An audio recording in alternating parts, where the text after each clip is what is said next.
Right. I mean, I got my bill when I went in for a simple a visit, and I got the bill for my teeth, and it was like almost $3,000.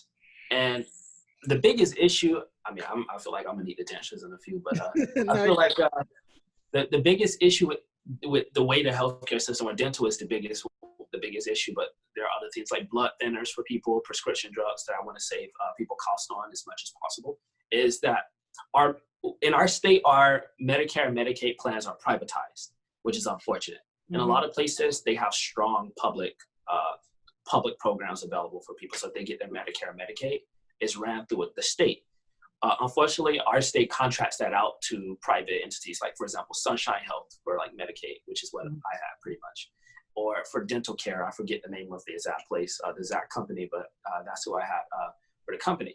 And these private companies are essentially, because they aren't making much off of these things. For example, when we go to the doctor and you have Blue Cross Blue Shield or something, yeah, you're gonna have a really high premium that you probably can't afford, but you'll probably be seen a lot faster.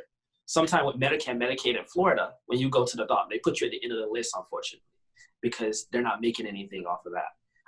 And everyone knows this. Everyone knows it's horrible, and that we need people in Tallahassee who's going to fix that. I think by investing in a really strong public system where we don't contract these out to these companies would be really a really good idea.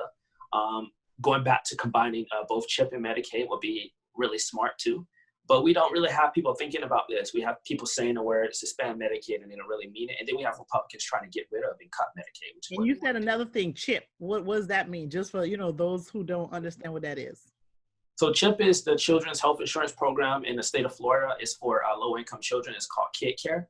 And one of the things is because they won't, it's the same with Medicaid, because they won't take the federal funding, we can't expand the program. And then they also have income limits. So if you're like $1 over the income limit, it's just the same with food stamps or anything. Because you're $1 over the limit, you get excluded.